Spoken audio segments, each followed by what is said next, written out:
This is the farmhouse where I grew up, where my father grew up, where my grandfather grew up, where my great-grandfather grew up. The main house was built in 1860. We got electricity in 1943 with the Rural Electrification Act. And now what I am doing is I'm removing the majority of the 1960 updates and reverting the era back to somewhere between 1920 and 1950. I'm going to show you each room in the order that I did them years ago. While I am no more of a carpenter or a designer than any member of my family has ever been, I'm doing it to suit me and my tastes.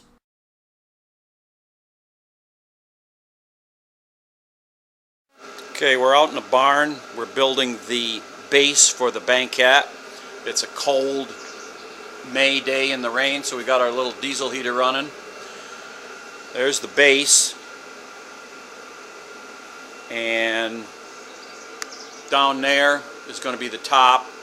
That was the chunk from that was the overhang on the island, and we just decided we didn't like it. Didn't work. So luckily we got a space to work in the old barn.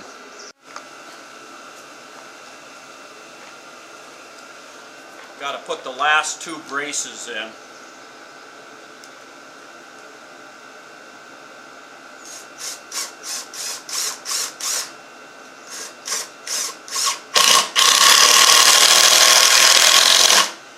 Really helps a lot to have an impact. I'm using 2.5-inch exterior coated screws.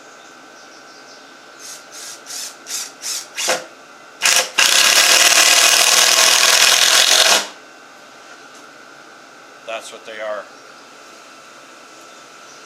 And it's just a Ryorby impact. Well, just. It works.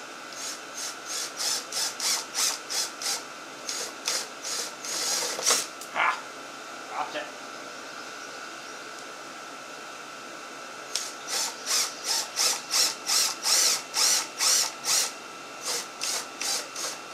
That one does not want to go in. I don't know. Every once in a while you get one that is acting up.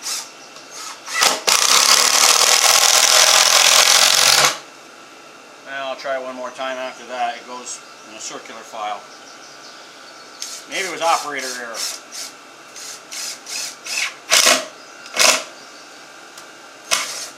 Now, that one is no good. I'm going to come over here. My little carry-all that carries all my screws. I'm going to get another one.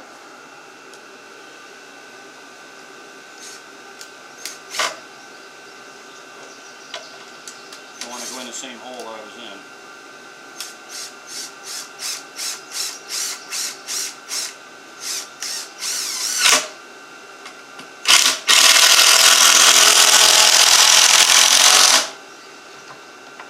And that one is useless for some reason. So that's going to be the base for our Banquette. And there'll be storage right there. Two tops. And what did we say? 18 inches high.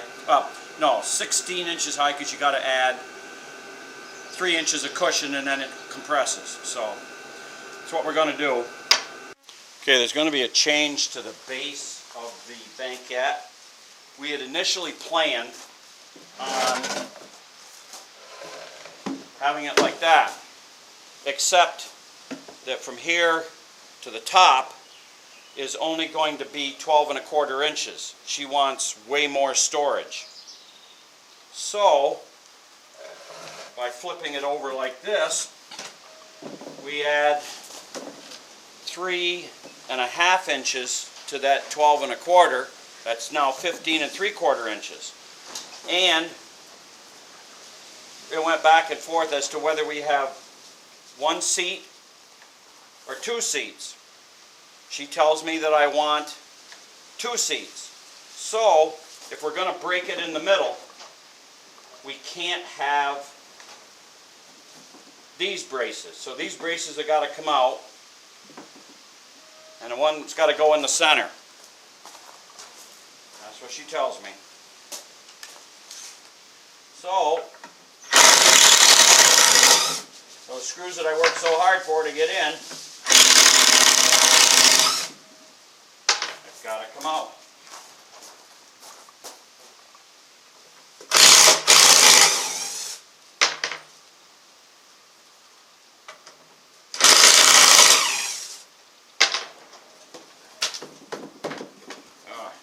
Take a hammer to that.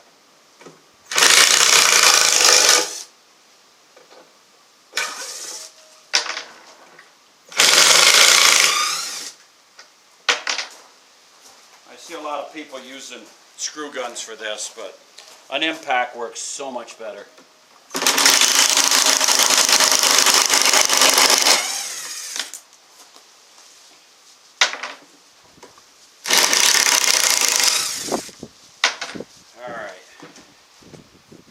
Oh, that's right. I've got them screwed into the top. I'm going to have to flip it over.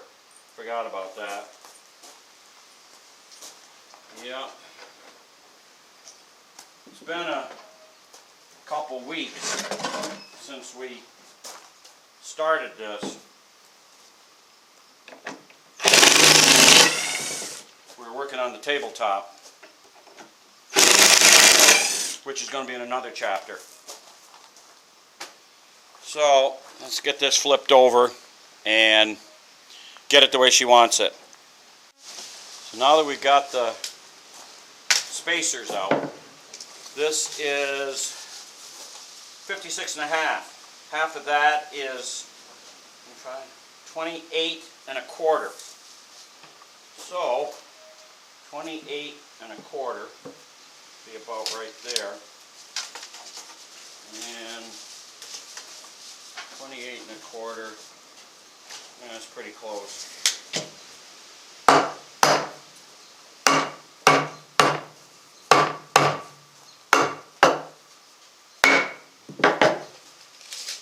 Let's get it. It's got to be down a bit.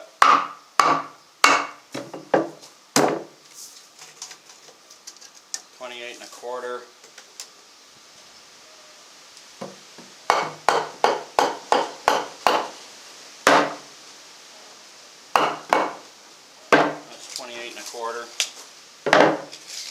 Eyeball engineering here. Yeah, 28.25. We got it. So,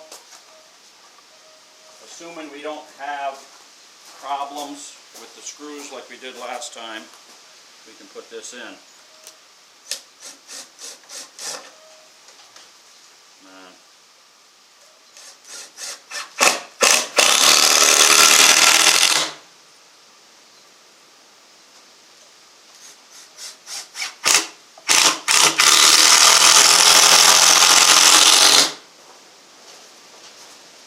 Okay, last two.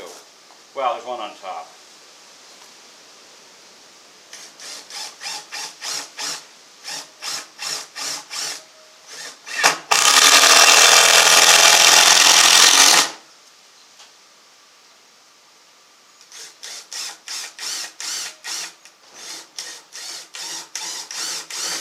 Oh, going into a knot makes it a bit harder. Come on.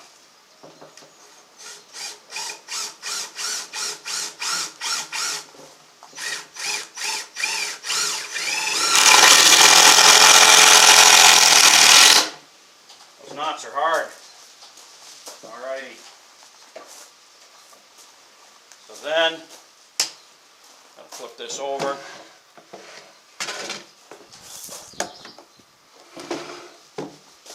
Kind of eyeball that.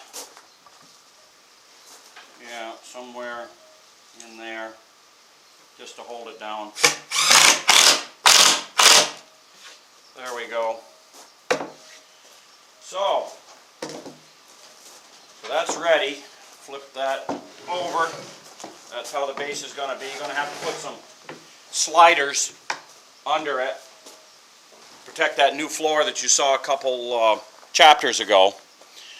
And this is the way we'll put it together, unless she tells me I do not like it.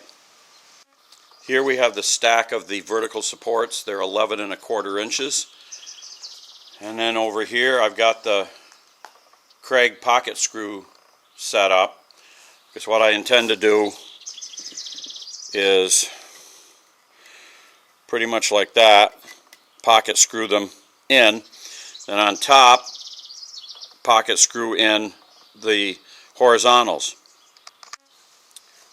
Okay, for putting these on, Craig recommends 2.5 inch, and I bought the short bit. I prefer the short bit over the long one they give you, and you got to have an impact to do it right.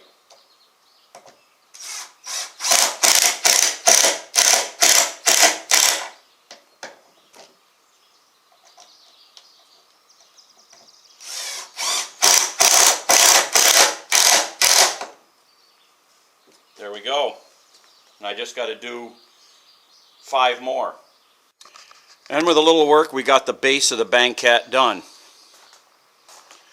Reasonably straight, although the post-pandemic 2x4s are not exactly straight. Took some clamps and raunching them back into position. But anyway, there it is. And she got her full storage because we turned it upside down. Now what I've got to do is I've got to take this is going to be the bottom, and to slide it around that new floor I've got these hard sliders, but this needs to be sealed. So like I did on the underside of the table, I'm going to get out my Zinsser Bullseye shellac and I'm going to seal the bottom. Then I will be able to put the, I don't know whether they're Teflon or what they are, but they're sliders for hard surface. And I just think it'll stick better with this this shellac on. Of course it should be sealed anyway because it's raw wood. So I'm just finishing up the shellac here. And that will dry in nothing flat. And we'll end up with a sealed bottom that I can put those sliders on. I'm thinking of using something like double stick tape or something, because the underside of them just has a foam. I'd like to kind of stick them down. Next step in the Banquette is to put the beadboard on so that it matches the island. So I'm starting to put it on. I got the end. There's one side. There's where I'm cutting. That's what I'm cutting with. So because the Banquette is 5.5 feet wide or long, and the beadboard is only 4 foot, and we're doing it vertical to match the island, I've got to piece this section together. So, got my tight bond wood glue because I want a good solid bond.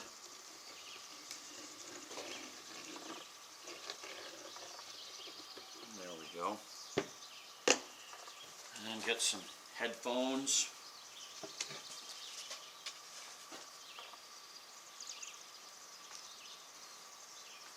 Align that.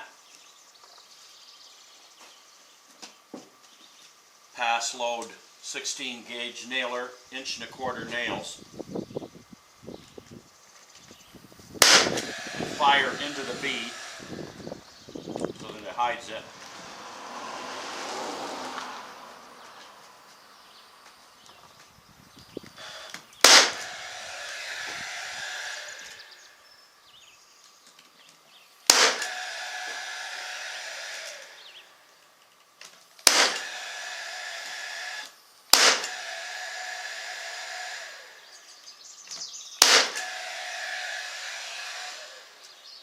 And there you go. There's one side. Now I just got to do the other side, because I've got the ends already on. That's how the sides overlap the ends.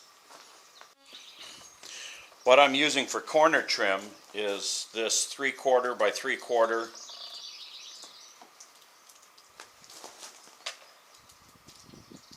and then I'm going to use 1-inch brads with my pass load.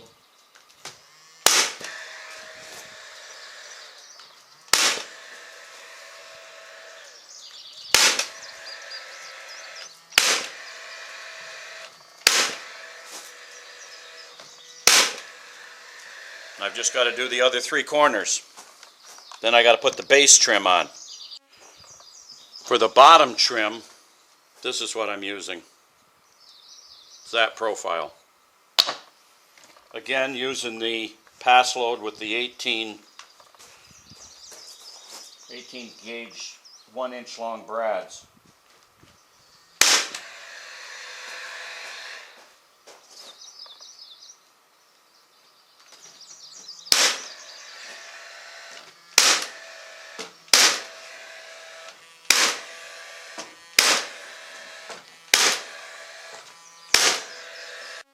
Well, I managed to get the Banquette painted in the house mud, and now I've got to do something with the inside, and I've decided I'm going to use the bullseye shellac again and seal the inside, and that's about all I'm going to do for it, I think. You can see here I've started to put the amber shellac on. I'm not going to go out and buy a quart of regular shellac when I use the amber on practically everything else, so it's going to turn the inside a little bit golden, but it's just a storage box. Good enough. I've got the sliders here, and I'm just finishing putting on the double stick tape.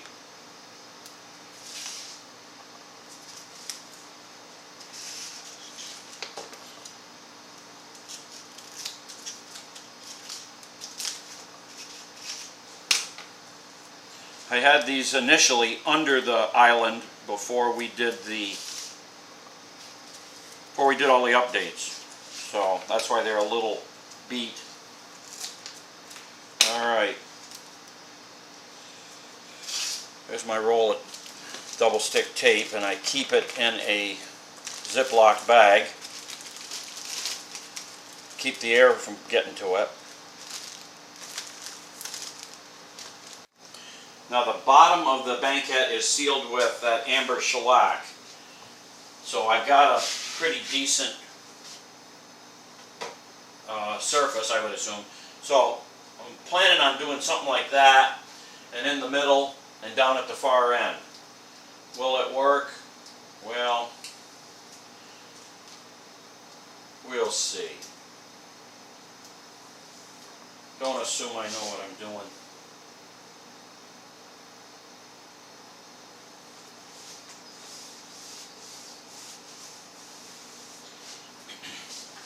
Well, so far that seems to stick. Let's do one more.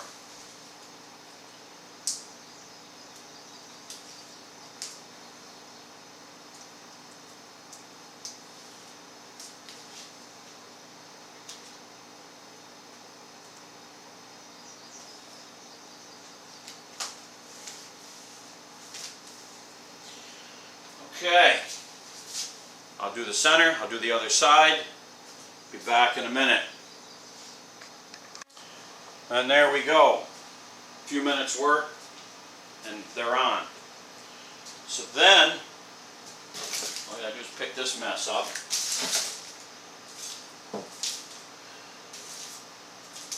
And see about putting it on its glides.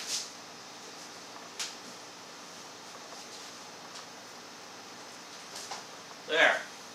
So how does that work? I think that'll work. So we can move that around when we have to move the island out of the way if we're going to take something big into the living room. Okay, here we've got the Banquette with the top on, and you can see I've got the hinge, runs the full length.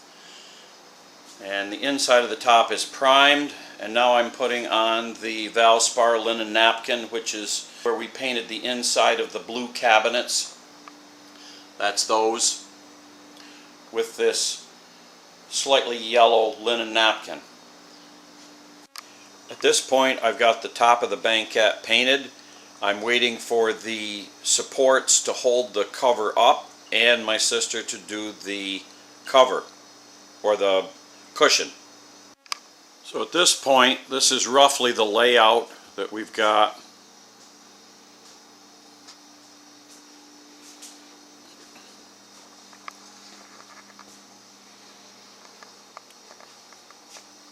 Now, is it better than the four-place extension coming off the island?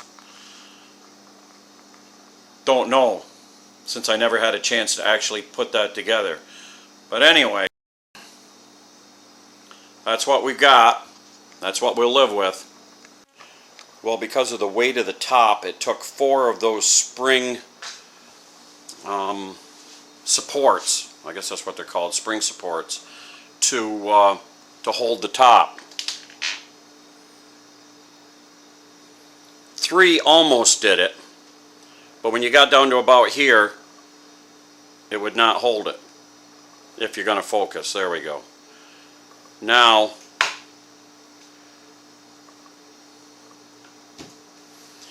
that's pretty good. Of course, there's going to be the weight of the cushion on it, so I guess 4 was the correct amount. Now, to mount those, what I found is the top screws right there, they've got to be 1 3/4 inches down, at least for my setup, so that the thing would close completely. I folded it down and then looked across like that, and when it was completely folded down, I knew I had it. And then I just installed 2, and it wasn't quite enough. 3, almost. 4, got it. Well, my sister finally finished the cushion, and that's what it looks like. It's real high-end fabric. She was sent it by mistake, and they told her to just keep it. So we ended up with it. Now, as far as the cover going on the top, when you raise that up, it wants to drop. Probably it would need at least 1 more. There's 4 on there now. But I don't think we want to take the cover and permanently attach it to the top of the banquette. So we may just end up taking the whole cushion right off to raise the top. That maybe is what we're going to do. I mean, we just got it. We don't know. But anyway, that's what it looks like.